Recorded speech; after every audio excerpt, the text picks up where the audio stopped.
मैं हूँ काशी विद्यापीठ से पढ़ा हुआ विद्वान पुरुष, और ये तीनों अनपढ़ बैठे थे। इन ना बेरा क्या है का भी, और इनको भी बराबर हमारे जो मेरे समान इनको वो दक्षिणा दी गई है रोजाना। अब राजा ने मंत्री का निराश का डी भाई क्यों, तो आपने क्या देखा यहाँ पर? अब मंत्री फंस गया भाई।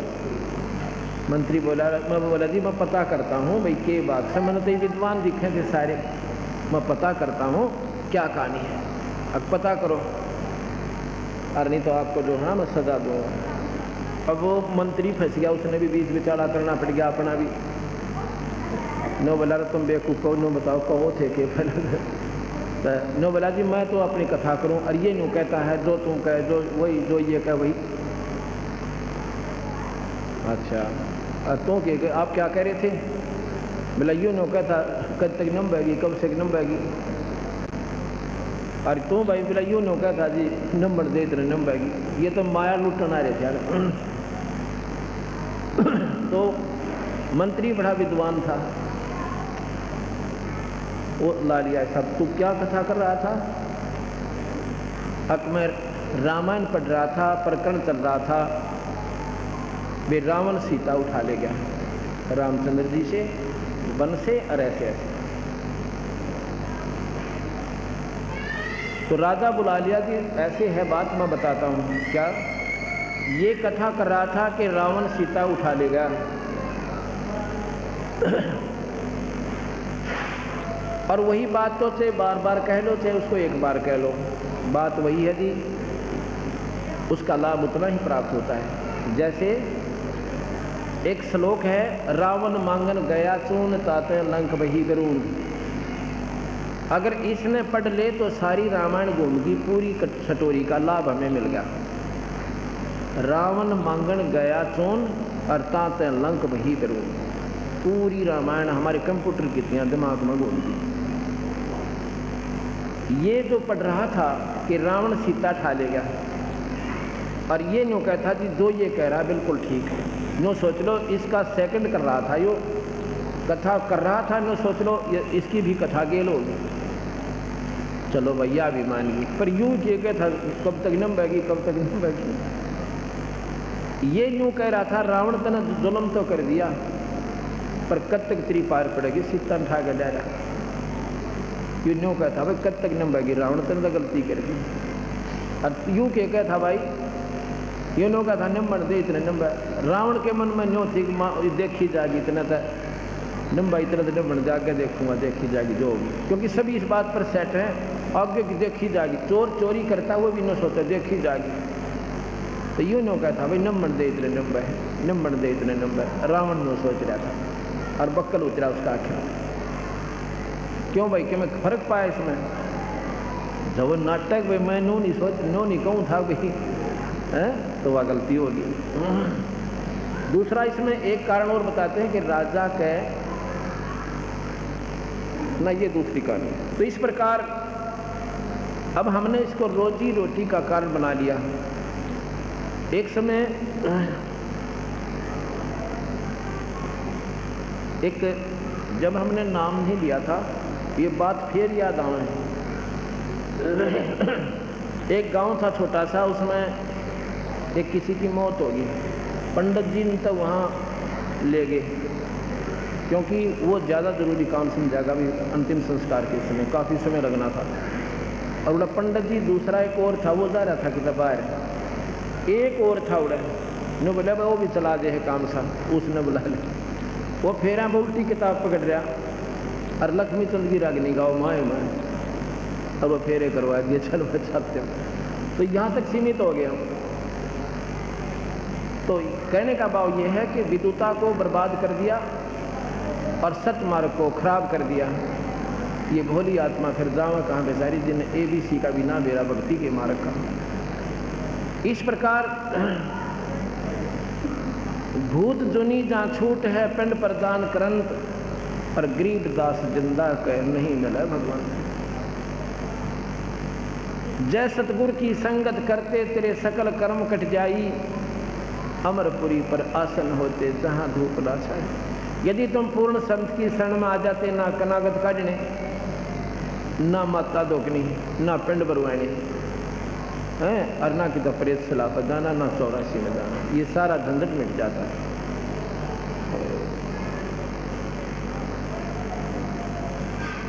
अब हम जितने भी हमारे कबीर पंथ अब संबंधित हमारे से हुए हैं, ना तो हम कोई कनागत निकालेंगे और ना कि तो माता दोकन जावांगे।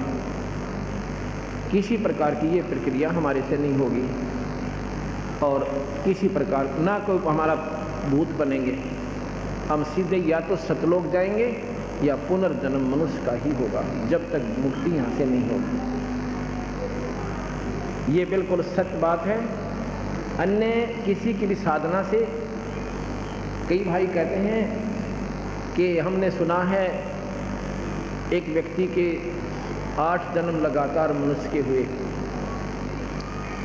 मनुष्य के जन्म 100 भी हो जाएं लगातार कोई बड़ी बात नहीं, क्योंकि वो कर्मों के नंबरों के आधार पर निर्धारित कर दिए जाते हैं।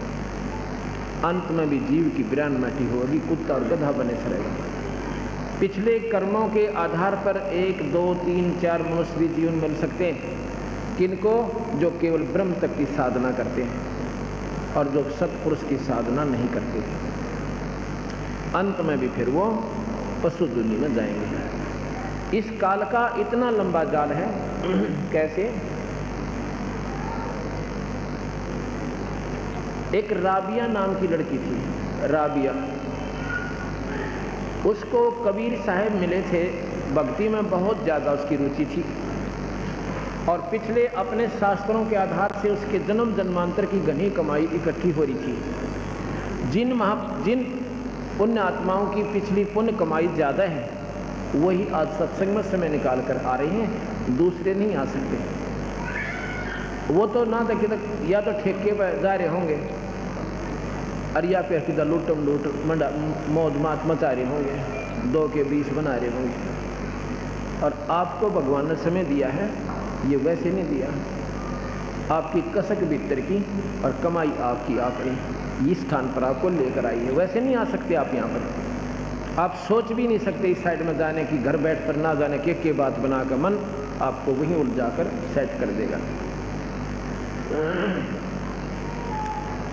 उसके जन्म जन्मांतरों की बहुत ज़्यादा कमाई थी। उस कमाई के आधार पर उस लड़की ने परमात्मा में रुचि बहुत ज़्यादा होने के कारण अपनी यही धार्मिक प्रवृत्ति के आधार पर, अपनी धार्मिक परंपरा के आधार पर जो भी साधना का ज्ञान था उसमें आरूढ़ हो रही थी। उसको कबीर साहब ने ले सतपुरुष आकर स्वयं उससे कहा कि बेटी, ये साधना कहाँ क्या कर रही है? कि स्वर्ग में जाऊंगी। बेटी स्वर्ग में जाकर के फिर क्या करेगी? अग मौज मारूंगी। कितने दिन मारेगी उड़ा मौज? ये भी सोची के दे। अग जी मौज कितने दिन मारूंगी? स्वर्ग में रहूंगी। अग ना, स्वर्ग में नहीं रह सकती। स्वर्ग के अंदर इतने दिन रहोगे जितने तेरी पुण्य कमाई है, उसके बाद नरक में भी जाएगी और फिर 84 में जाएगी। ये काल बलि का जाल है। वो सारी कहानी सुनाई जो मैं सुनाने लग रहा हूँ आपको परसों से। उस लड़की के बात समझ में आएगी। नो बोली जी, मैंने फिर मेरा रास्ता बदल दो। अग नाम ले बेटी, उस परमात्मा का ध्यान धरो। अब सतगुरु ने नाम दिया। संत जब नाम देते हैं अपनी भक्ति शक्ति का अंश प्रवेश करते हैं और उससे फिर वह भक्ति प्रफुल्लित होती है। वैसे नहीं आप राम नाम ले सकते, ना सत्संग सुन सकते। अब 2-4 वर्ष तो उस लड़की ने साधना की। उसके बाद समाज के इस उड़जेड़े में फिर उलझ गई। उसकी शादी होगी। शादी होने के बाद वो बोले हम तो माता तो कुआवेंगे। वो कहने लगे हम तो न्यों करवाएंगे, हमारा तो छठकी मानस है। वह बेचारी अपनी पूजा ने छोड़ कर उन मोड़ दी। वह एकली वह 20 उसने वह मार्ग त्याग दिया। उसके बाद उसका शरीर पूरा हो जाता है हिंदू धर्म से। फिर वो मुसलमान धर्म में राबिया नाम की लड़की बन जाती है। भगवान के घर में हिंदू मुसलमान नहीं है, ये हमारी चौंसा हमने पला रखी। परमात्मा के घर में ना कोई हिंदू है, ना कोई क्रिश्चियन है, ना कोई मुसलमान है। और ना कोई जाति और पाति, एक जीव है उसकी संज्ञा में। और उस जीव का जहाँ भी संस्कार है उसी व्यक्ति के साथ जोड़ देगा, चाहे वो मुसलमान घर में है और चाहे वो क्रिश्चियन के घर में है, चाहे हिंदू और सिख के घर में है। उस लड़की का फिर मुसलमान घर में जन्म हो जाता है। मुसलमान को बाद में बने हैं, पहले कोई हिंदू और मुसलमान नहीं थे, पहले आर्य पुरुष होते थे। आर्य का मतलब श्रेष्ठ जीव। श्रेष्ठ कैसे थे? हमारे समाज में हुक्का, बीड़ी, शराब, तम्बाकू बिल्कुल नहीं था। यदि कोई शराब, मांस, तम्बाकू प्रयोग करता था उसको गांव से निकाल दिया करते थे और उसको कमीन कहते थे।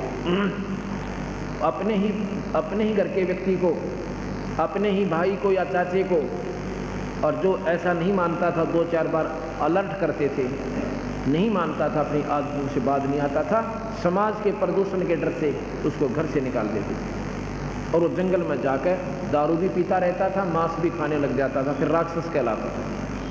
उसको कमीन कहते थे। कमीन कोई जाति नहीं है, ये कर्म कोई भी कर रहा है वही कमीन कहलाता है, चाहे किसी जाति मदद से।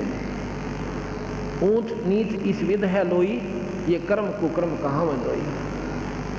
अच्छे काम करनिया चाहे किसी जाति से, आप उसने कितना भंगी भी कहते हो, हमारे लिए वो प्यारी आत्मा है जिसने विकार छोड़ दिए और परमात्मा के नाम को ऊपर आरूढ़ हो गया, वो पुण्य आत्मा, उच्च आत्मा है।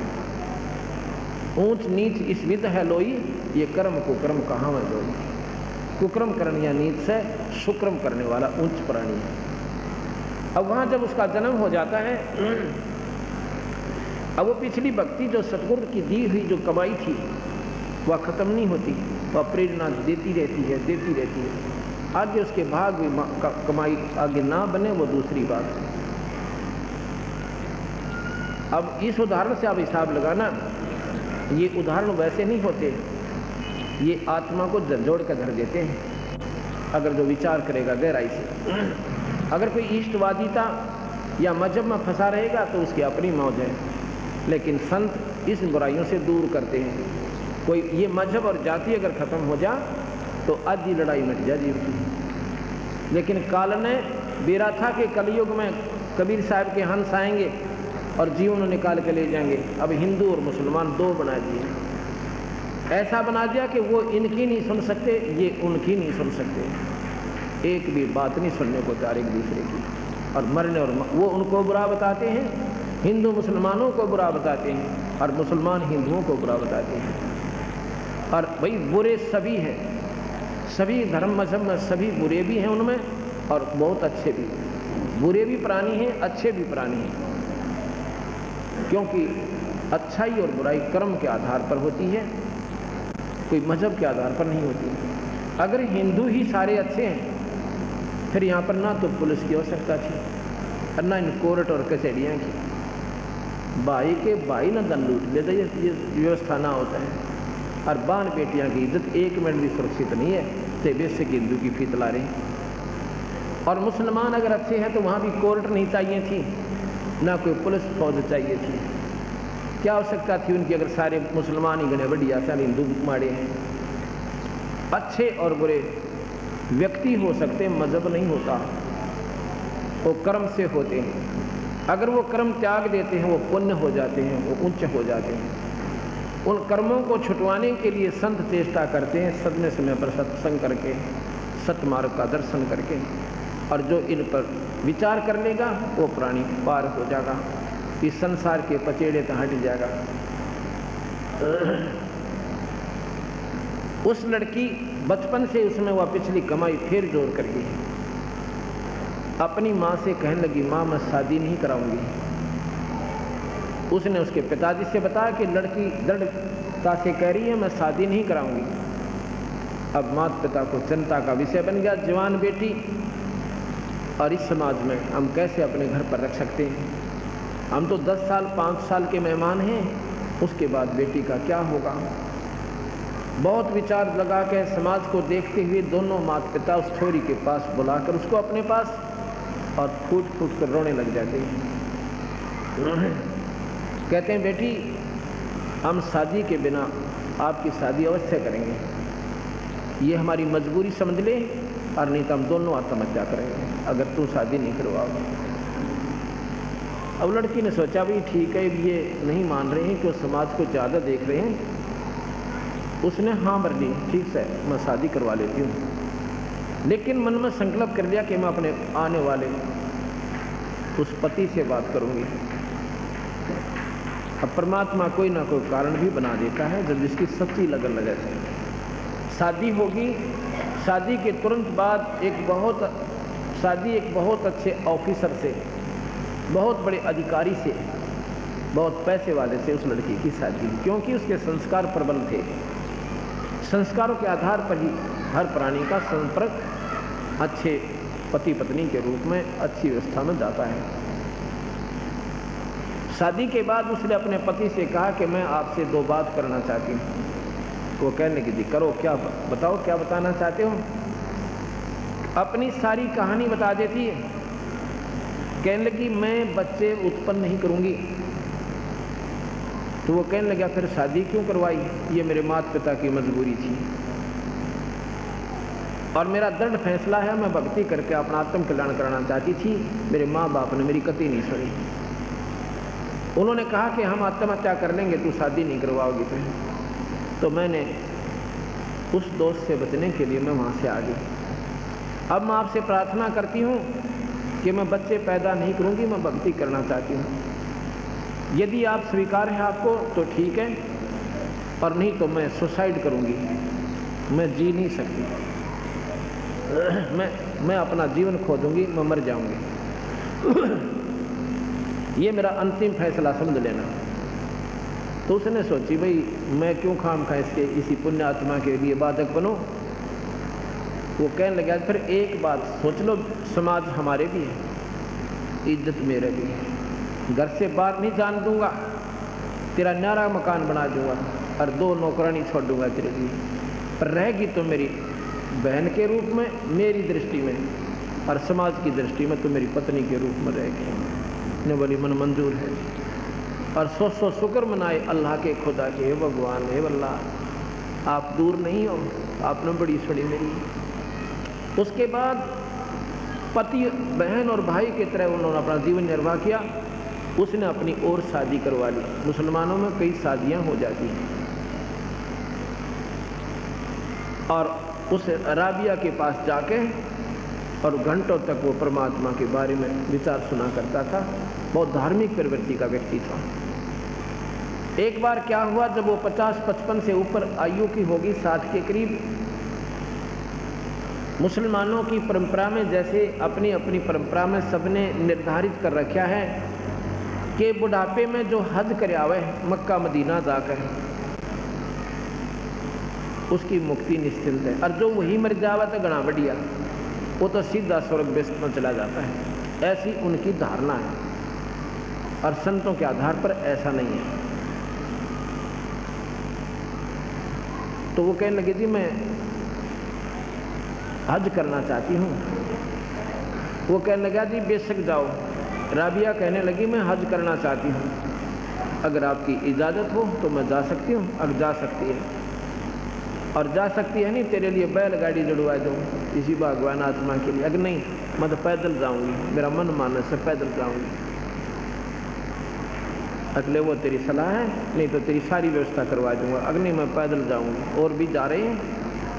उसने देख लिया कि ये तो घर से बाहर भी नहीं निकली 50 साल में, 40 वर्ष में, और मैंने कितना सहेलिया में भी बात करती नहीं देखा इसको, और फ्री कर दी कि आप जा सकते हो महात्मा। चल पड़ी। चलते चलते रास्ते में काफी दूर जब आ लिए तो एक जंगल के अंदर एक कुतिया जो थी प्यासी खड़ी थी, और छोटे छोटे मासूम बच्चे उसके रो रहे थे। इतनी प्यासी थी अगर उसको पानी नहीं मिले तो वो मर जाए। एक बार राबिया के पैरों में आवे और फिर भाग कर कुएं पर जावे, फिर राबिया के पाँव में आवे, फिर भाग कर कुएं पर जावे। राबिया समझ गई, राबी समझ गई कि इसका ये प्यासी बहुत है। जाके देखती है वहाँ कोई बाल्टी नहीं, कोई नेजू नहीं, कोई रस्सा नहीं, ना कोई पात्र आसपास रखा है। गांव वहाँ से 3-4 कोस से नज़दीक कोई नहीं, और बाहर सुनसान जंगल में एक कुआं था।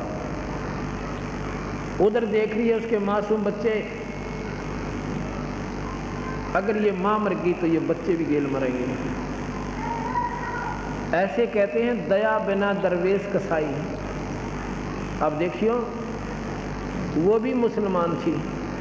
मुसलमान जो मांस छू है नहीं, जो मुसलमान की परिभाषा है मांस के हाथ भी नहीं लाओ मुसलमान हो तो, और मांस बकै सो भोला। वो नादान आत्मा जो मांस खाता वो मुसलमान नहीं है। तो उस लड़की ने साहब ला भी जाइए, पानी नहीं पियाती है, माँ मरे इसके बालक मरे। या दया होती है दरवेश माने साधु में, जिसमें दया नहीं वो